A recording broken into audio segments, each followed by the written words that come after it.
what Jesus did. He talks to them about why they're coming, that so many came just for what they're getting. In John 16:26 NIV, it's on the wall. He says, I tell you the truth, you're looking for me, not because you saw miraculous signs, but because you ate the loaves and you had your fill. People were going for what they wanted. So some wanted to be healed, and that's the only thing that pushed them. They weren't necessarily wanting to hear, you're forgiven for your sins. Do we want to hear that today? Do we want to hear the Master drawing us nearer and telling us there's a little bit more of ourselves that we need to get rid of so that he can fill us to overflowing? Our Lord would allow nothing, not even popularity and success, to divert him from his primary mission. Boy, that's not always the same for us, is it? Think about it. Success and popularity, it brings crowds. Boy, and we are important for a moment. We're doing something. We're out there in front. And then we have to keep the crowds coming. And you see this with ministries.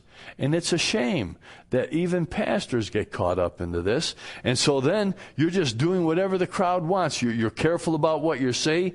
You see, popularity can seduce you. I was reading about a minister online yesterday. And One News, it's Christian News. He's written a book, and in that book he only mentions sin 4 times.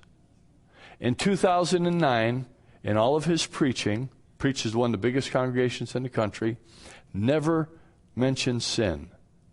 Not once. Because sin's not popular. So he took a stand this past week, and he was pushed by Pierce Morgan on his show. Took over Larry King's, and on that he pushed him about homosexuality. He said homosexuality was a sin. It's the first time that he has spoken about sin, that being sin, publicly. And now he's getting, and I think it's interesting, now he's getting a lot of flack from the homosexual community, and they're demanding an apology. It's kind of crazy the way we live in this world today. People just want what they want from Jesus. They don't care, don't want to hear about that sin thing. And sometimes we can be that way as well. B on your outline, Jesus was under immense pressure, and the pressure came from 2 kinds of people. It came from the sick, and it came from the demonized. We know the pressure from the Pharisees. That's a constant thing, night and day. But here, as you look at this passage in verse 10, and he healed many, with the result that all those who had afflictions pressed him in order to touch him. So you're looking at that passage, and they pressed him, and that picture is of kind of a wild disorder. And pushing in, falling upon him, jostling him, just like in those crowds at concerts and things where people are rushing to get in and they just push everybody around. And that's what you see here. And then added to that, you have the pressure of the demonized out of verse 11. Whenever the evil spirits saw him, they fell down before him and cried out, "You are the Son of God." Now imagine, they're crying that out, but you have these unclean spirits, and they're drawn by some strange fascination to Jesus. Isn't that crazy? They know who he is. In fact, they're the ones identifying who he is. The others, the religious people, aren't. It's the demons that identify him. But what do these demons do? Man, they're causing terror and malice. They're driving people. The evil spirits are obscene. They're violent, sinister. Boy, they're throwing people into fires and throwing them into waters. That word, they would cast their victims down and cry out. Why cry out, "Jesus, we know you are the Son of God"? Because in those days, if you knew a person's name, or they thought if you knew their characteristics, that would give you power over them. So the demons think they're going to have power over Jesus, and what does he do? He forbids them to speak. He doesn't want them telling the people who he is. He wants the people to recognize for themselves who he is. And that's tragic irony. For the demons know Jesus was the Son of God, but the multitudes thought that he was just a miracle worker. Could just meet their needs with where they were. They wanted their selfish ends met. Sometimes listen to our own prayer requests, our own prayers. And sometimes are we just wanting our selfish ends met? We want Jesus to be what we want him to be to us, and we don't seek him as he is, God. seek to know him intimately. So you put all this together, see on your outline, the ill, the feverish, the crippled were pushing and grabbing at Jesus. They were falling all over him. The demonized, with their malevolence, sizing him up and howling combatively, trying to attack him all the time. And then you have the prejudices of the Pharisees watching his every move night and day, waiting for a chance to spring. It's easy for us evangelicals to miss the point here. We emphasize Jesus. The truth is, he was also man. He wasn't only God. I mean, he was God, but he was man.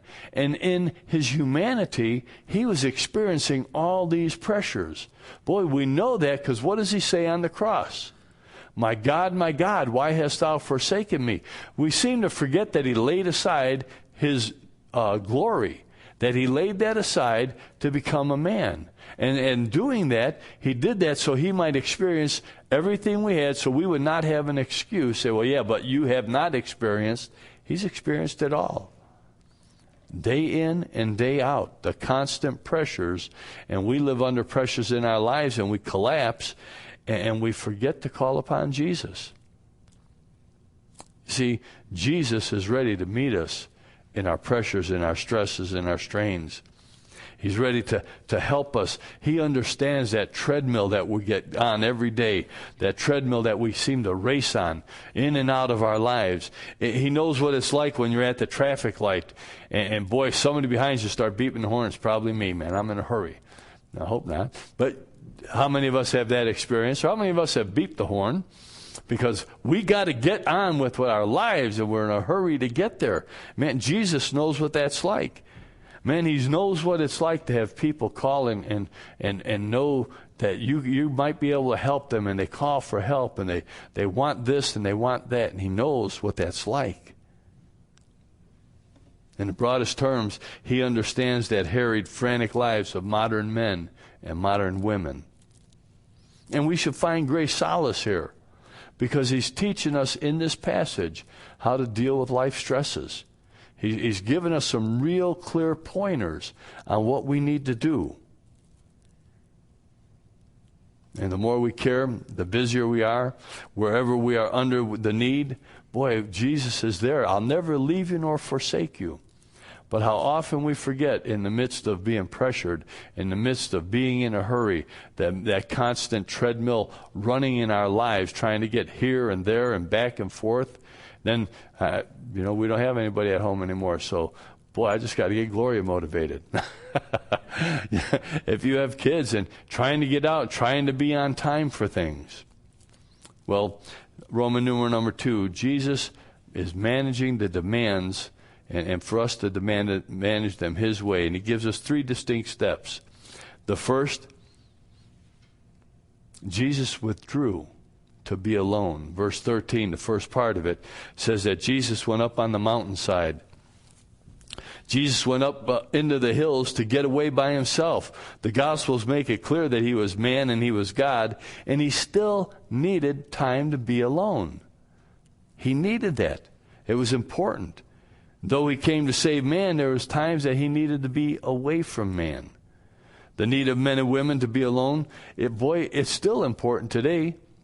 I didn't understand that, being, extrovert. And man, when Gloria and I got married and took the Myers-Briggs personality inventory, man, I maxed out on extrovert.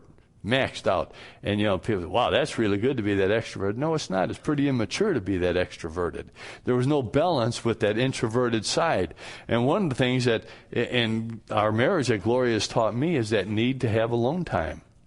Boy, the need to have a break from all the demands, all the pressures, all the preparations, and to just be for a while. And Jesus is showing us that. It's kind of interesting. Boy, we'll accept anything as a better excuse than to be alone. And somebody says, well, I just need some alone time. What? Are you crazy? Alone time? Boy, if they said, I've got to have time. I have an appointment I have to go to. I have a haircut, social engagement, shopping, whatever. That can be accepted as unbreakable. But tell somebody, well, that's my time to just be alone. What? That's kind of selfish, isn't it? just need time to be alone. And we seem not to understand that. What a poor commentary on our civilization when you have to apologize for being alone. And I've told people, and where Gloria and I have been in ministry, that Gloria is an introvert. She needs time alone. And so I've taken Amanda from time she was little on father-daughter dates so that Gloria could have time to be alone, to be away from us. And today, I still do that because Gloria likes that alone time. If I'm at home, Vance Havner, he understood me. Listen to Vance Havner. First part, he says, if we do not follow Christ's example to come apart, we may indeed just come apart. Think about this. He says, too many of us wake up to a clock radio, me, shave to the news. If I could have the radio and Gloria wouldn't want it off the counter in the bathroom, I'd have one in there. But she don't want too many things on the counter, so I don't get the shave to the news. We drive through noisy traffic, work in the din of an office, listen to the rush hour reports, relax to the evening news, drift off to sleep to the sound of TV and stereo. Miss my life. We need silence, he says. To use the language of the mystics, we need a sanctuary, a hermitage. It is not that hard, a parked car in a park, a church sanctuary, a walk on a hiking path, a few minutes downstairs before the family wakes up. The pressures of life and the example of Christ demand we do this every day for at least a few minutes, as well as during the regular extended time. I understand Vance having. Gloria said, oh, you got to leave that in there. You can't take that because she's talking to me. You know, I have noise in my head, so I put music on. It helps to block out the noise. I almost always have music on. Something that it just stops that constant buzzing or showerish sound that I have in my head. But I understand. Man, you go out. I like to go out and you go for a walk and you can hear other things. And you can just be. Talk to God and see the things around you. So he got alone by himself. And he always took the second step. Now, man, we get alone by ourselves sometimes. We want to be out. We want to go for rides. When I had it over here with all the things of the day and talking, sometimes I'm on the phone for 4 or 5 hours. And I go home and I open the windows up on my view, and I let the wind go through, and then it's cold. I turn the heat up on high and put it up on vent and enjoy. So I have a little heat, and it kind of goes right on through. You do that, huh? And it kind of flushes you out. It's incredible. Yeah. Kim says it's peace. Exactly. I don't even have the radio on at that time. I just need to be free from everything else. But Jesus took the next step. You know what he did? He prayed. He prayed. In the parallel passage in Luke chapter 6, verse 12, it should be up on the wall here. It was at this time that he went off to the mountain to pray, and he spent the whole night in prayer to God. Now think about that for a moment. If Jesus is God and he's the Son, and he's taking time and needs time alone to be with the Father, to talk to the Father, how much more do we need, his adopted sons and daughters? How much more do we need time to be with the Father and need to follow this example? Pressured people that we are, caring people that we are, jostled about by all the demands of life, but by the needy and the ill, the demonized, the pressure of the world around us. And you say demonized? Yeah, man, listen to the news sometimes, man. You see demonic influences all over the world. And man, what are people talking about today? Could it be the end? Is the end time coming? What happens if Egypt turns to the radical Muslims? What happens if Yemen goes over to the Taliban and all these others, and the pressure keeps building? And we wonder, what will happen? Well, we need to get away. We need to seek time to be alone with the Father, to seek his will, and to remember that God hasn't left the throne, as some would say, that God, created and he kind of went away and took a break. Stanley Jones, I'm using a devotional that he wrote, and he writes, in talking about the effects of prayer on us, prayer is not pulling God to my will, but the angling of my will to the will of God, aligned to God's redemptive will, anything, everything can happen in character and conduct and creativeness. The whole person is heightened by that prayer contact. In that contact, I find